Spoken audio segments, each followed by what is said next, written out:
Let me start with the entrepreneurship without strategy. So I'm a big fan of people actually trying to have some sort of plan for the future, some sort of plan in starting their business and thinking where it goes. When the bias is always not to think very far into the future, because the claim is you can't know anything about the future. And so and yet, paradoxically, if you sort of do a discounted cash flow analysis of any of these companies, most of the value is very far in the future. We did this exercise at PayPal in March 2001. We'd been in business for about 27 months. We had a very high growth rate, pretty high discount rate, but growth rate's higher than the discount rate. And so, about under sort of most of the models, it sort of showed that about 3/4 of the value of the company came from cash flows in years 2011 and beyond, as of 2001. And that's roughly the math for almost all these tech companies today. If you look at Facebook, Twitter, all these companies, 3/4, 80%, something like that of the valuation comes from money they'll be making in 2024 and beyond. And that's kind of an odd thing, because so to evaluate these businesses, you have to think really hard, will they still be around in 10 years? And so I think one of the systematic mistakes people make is to overvalue growth, because that's what can be measured in the here and now. And they undervalue durability, which is more qualitative, but I think far more important variable. And so it's always very important to think about durability. People always talk about the need to be a first mover. I think it's far more important to be the last mover. If you're the chess analogies, if you're the first mover in chess as white, that's about a 1/3 of a pawn advantage. Last mover, you win the game. And so it's, I think Capablanca, the former world champion, is one who said, you must always begin by studying the end game. So you must think about how does this strategy work in the long run. So I'm always a very big fan of having some account of why a business is not just going to tactically gain some share or some customers, but why it will have sustainably high margins for quite a long period of time. So I think you always want to have some sort of a plan. Are there any innovations that are there any breakthrough technologies we should not be building? There probably are, although my instinct is that we live in a world that is we live in a culture that is a financial and capitalist age, but we do not live in a scientific or technological age. We live in a world that's dominated by hostility to science and technology, as is.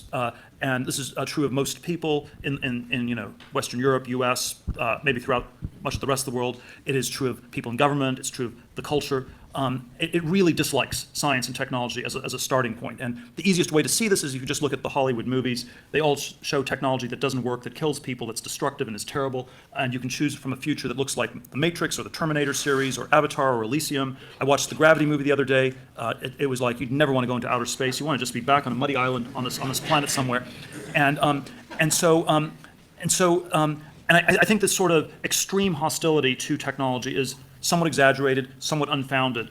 And so even though there are a lot of scary stories that can be told, I'm biased to discount them quite heavily, because I think they're sort of a product of this super hostile culture. And this is why, by the way, I think that Silicon Valley or entrepreneurship around technology is the true counterculture in our world today. It is the most revolutionary thing you can be doing in our world, is to be working on science and technology, because that is how you're really making a statement against the sort of dominant, sclerotic world that dominates us.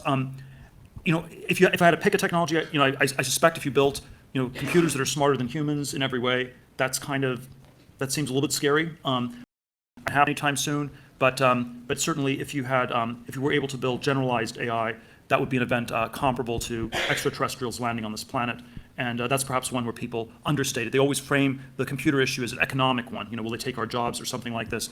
If aliens landed on this planet, people would not ask the economic question first. They would ask the political question: are the aliens friendly or not? And so I do think there's some things around AI that, if it could be built, would be very strange. So that's one with all the caveats that I'd be a little bit nervous about.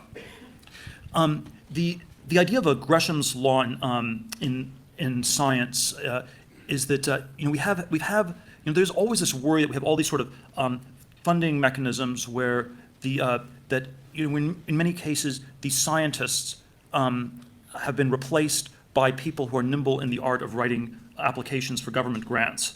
And that these two abilities are actually quite different. That people who are good at writing grants are actually not the eccentric original thinkers who do the breakthrough science. And this is a sort of a very big worry I have that there's some dynamic like this that's been going on. One of my friends goes so far as to say that he believes the government's been waging a war of genocide against scientists and sort of has been systematically replacing the so-called the scientists with people who are good at writing grants but are bad at doing this sort of work.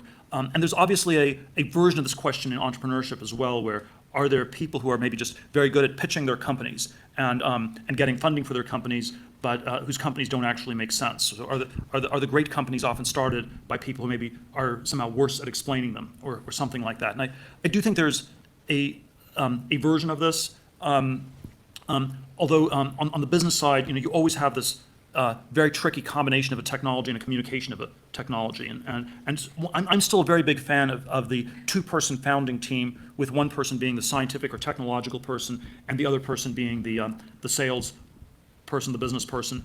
And this is very different, of course, from a university context where everybody's on your own, and you have to be simultaneously a scientist and a salesman, even though these two things are very contradictory. And I think the scientist and politician is like a philosopher king and Plato. It's philosophers interested in the truth, a scientist interested in the truth. A king or a politician is someone who has a very attenuated relationship with the truth. And so combining these in one person is always a problem. In a startup, you can at least keep the two roles separate. And so I'm a big fan of trying to do that.